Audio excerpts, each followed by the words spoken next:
welcome back to the channel, Tunage, and welcome back to Tunage. Thank you for tuning in today. Hope you are doing well. Hope you are doing awesome. Hope it's been well, and if it hasn't been well, then I hope this video cheers you up a little bit. Thank you for tuning in today to the wonderful channel called Tunage, where the music never stops. And don't forget to like, follow, and subscribe, and do all those fun things. Put the bell on so you get notified when I release a new video, so you don't miss any of the action. Alright, so a while back I released a video called My First Concert. And you remember that, right? The crazy intro with me and the sweater on my head and stuff like that. Yeah, well, I am not doing a crazy intro for this one, but it is the same concept. That was my first concert I ever saw. Today, I'm going to be discussing my first vinyl records I got. So, with that being said, today I'm going to be talking about that. That's what I'm going to be talking about. Alright? So, there you go. That's it.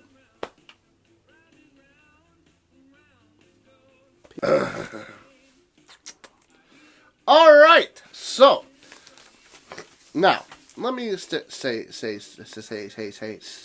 straight off the bat, let me just say that I did not buy these albums. These are two records that I did not buy. They were gifted to me by my father. Now, when my father gifted me these two records, I'm sure he didn't expect it to spiral out of control into debt,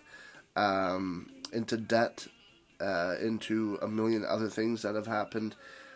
Just, breaking my back over carrying records up 4 flights of stairs, breaking my bank because I just have to have that record. I really don't think he thought that I'd go crazy as I did, to the point where I now have more records than he does. And he also has a little bit of a, hand in that as well. And I will get into that. So this goes back probably about to 5 hours later. 2012, 2013. Yeah, it goes back to 2013, 2014. Okay. So 2013, 2014, it was a normal day like any other day. And my dad comes into my room. And he's like, "Hey, I got something for you." And I was like, "Oh, right on. Okay, cool." So, he then hands me 2 records. 2 records that would change the course of my musical life, because I loved it from the start.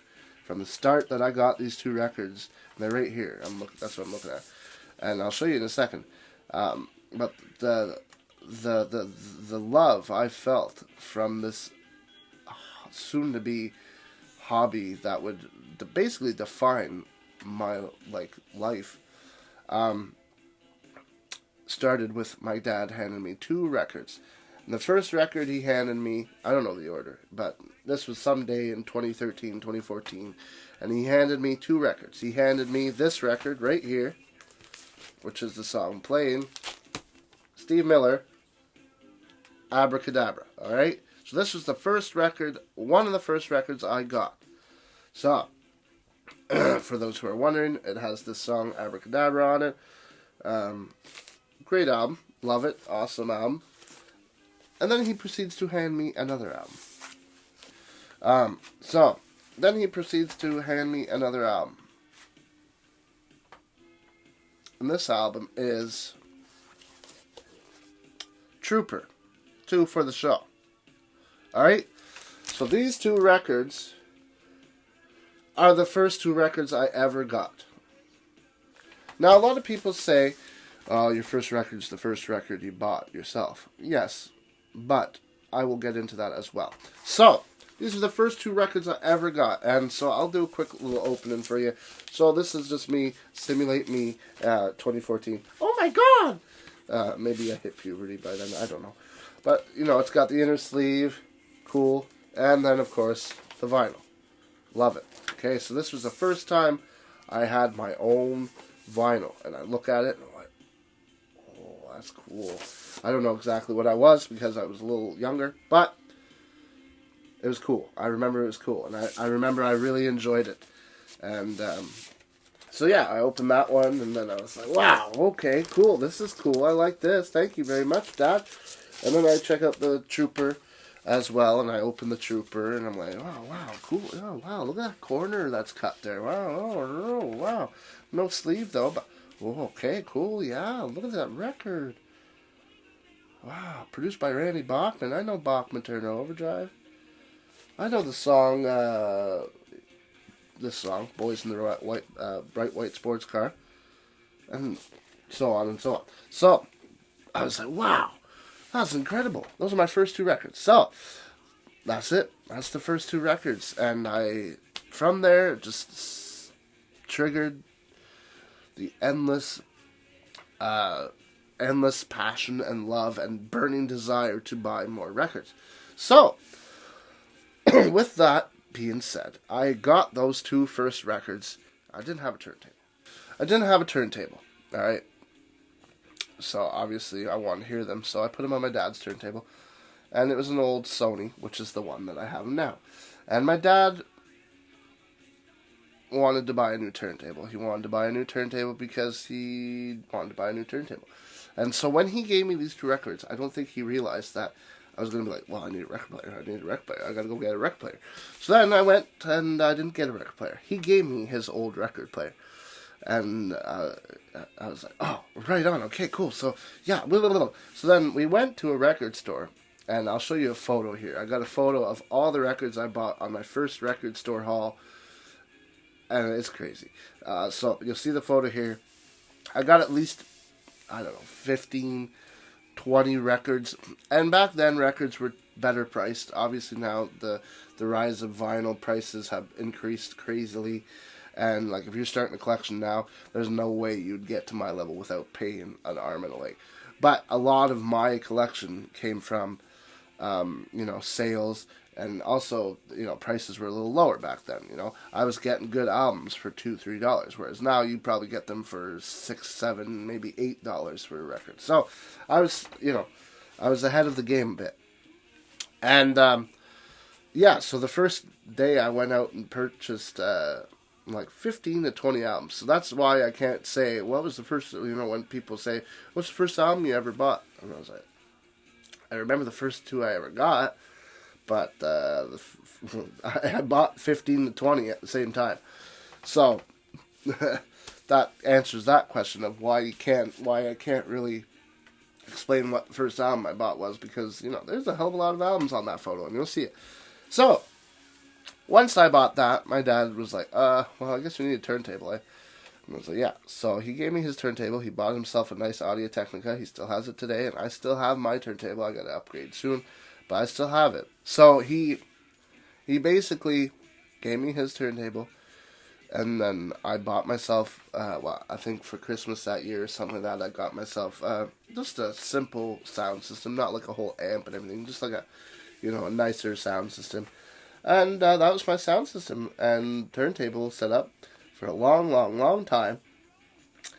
And so what at the beginning I said that my dad had a big part of helping me get quite a few records is because that was my thing, me and my dad's thing. We'd do that. We'd go and record shop together and stuff like that. But at the time when he gave me these two records, and I bet he wishes he didn't. I know he does. Sometimes I say, oh, you do have this record? And he's like, I did, until you took it. And I was like, oh, right. So what was happening at this time? So my dad did have a collection upstairs, but he had a hell of a lot of records downstairs as well. And they were just in the basement. They were kind of just sitting there, not really important. Not necessarily not important, but they weren't part of the upstairs collection. He stored them downstairs. They were sitting in the coffee table. It's fine. Alright, so, I feel like I lost track of what was going on here. Okay, so, I went downstairs and I ravaged my dad's collection. And, I took a lot. I don't know how many I took. I probably took 45, 50 records, maybe more. I don't know, but I took a lot of records. I was like, oh, that's cool. Oh, that's cool. Oh, okay, I know them. Yeah, cool. I was just taking everything that I thought was cool. And little does my dad like little, like he regrets it so much. I know he does, and like every time I mention, sometimes I'm like, do you like these guys? And he's, oh, I love those guys. I was like, oh, yeah, well, I kind of took it. He's like, asshole. No, but lovingly, you know, it's all in love because he's, you know, I don't think he knew what he was going to start when he bought me those two records and he brought them to me and gave them to me. I don't think he knew that I was just going to like go crazy and start collecting. And now today, so I will tell you today, based off Discogs here. So, based off Discogs, I currently have 1,157 LPs. So that means 1,157 records. Long playing records, 12 inches, okay? And then I got at least another 150 that I haven't even listened to yet, that are in my listen to pile. And then I have 249 45s. Those are just the ones I've cataloged. There's a whole probably bunch that I haven't cataloged still. And there's still albums I need to buy. I can't believe it. I did not think that these two records,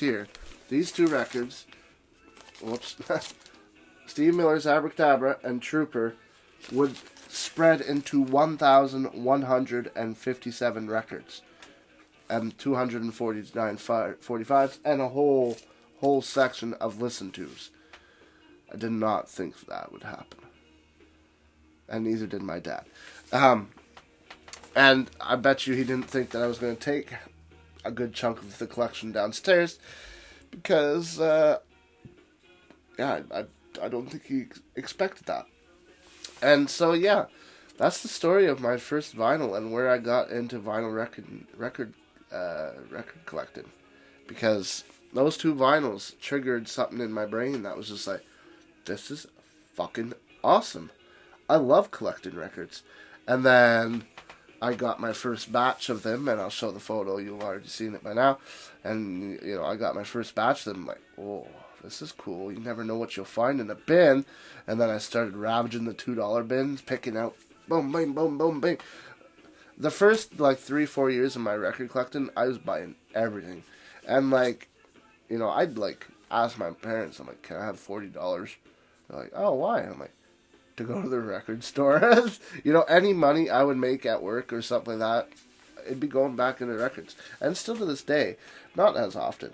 Because that's the thing. Now I've reached a point where I have a good amount of everything I want, but there's still bands I want, certain records, there's still records, and now obviously the records I want are a little harder to find, they're more expensive, so things have changed in the vinyl world, and for the better, I'd say, because, you know, vinyl, to me, is superior. It sounds phenomenal. Like, you put on a good sounding vinyl with a good sounding system, it's hard to beat. It really is. And so, like, to think that two records started what would become one of my biggest passions and hobbies, and like, is it my biggest collection, my biggest hobby, my biggest passion is records. Music, obviously, because it has stuff to do with music. But I love records. I love collecting records. And when people come over and they're like, holy crap, you have a lot. I'm like, yeah, I know. And then, you know, they ask, hey, do you have this? I'm like, yeah. And then we put it on the turntable, and, like, they love it.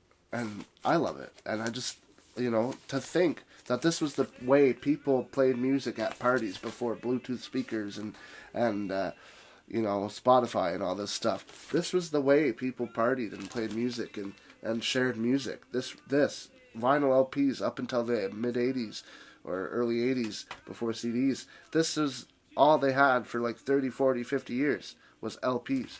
So that's what it is. You know, a lot of people are like, oh, you only collect records because you're a hipster. No, I collect records because I love music. One, that's the number one thing. But I also love just everything about it. I love the artwork. I love the inserts, the sleeves. I love the colored records. I love the black records. I love just the sound. Like, I love everything to do with vinyl. It's not just because I'm following the trend or stuff like that. I was before the trend. Me and Dylan Bryan, we were before my buddy there. We were before the trend. And you know what? That's okay.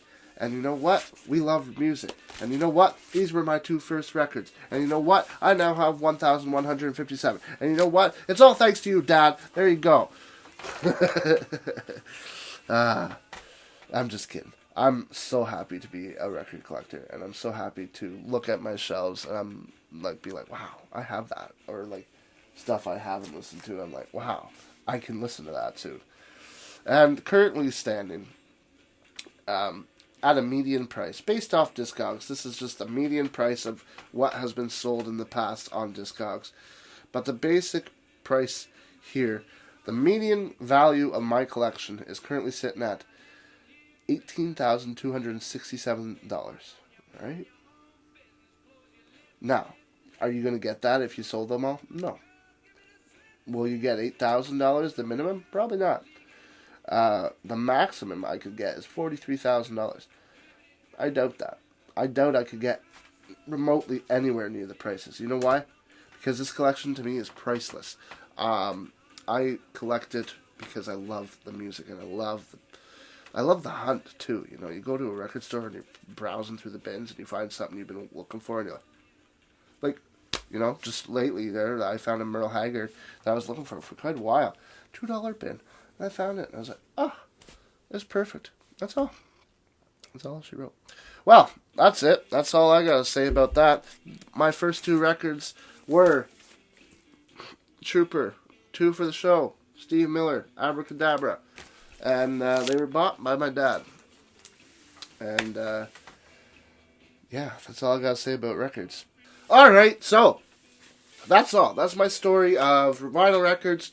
That's my story of where my first record came from. And, yeah. Thank you for watching today. Hope you've enjoyed this video. I have a couple more firsts that I'll be doing on video sometime. So, thank you for watching. Hope you have a good day. And remember to like, follow, subscribe.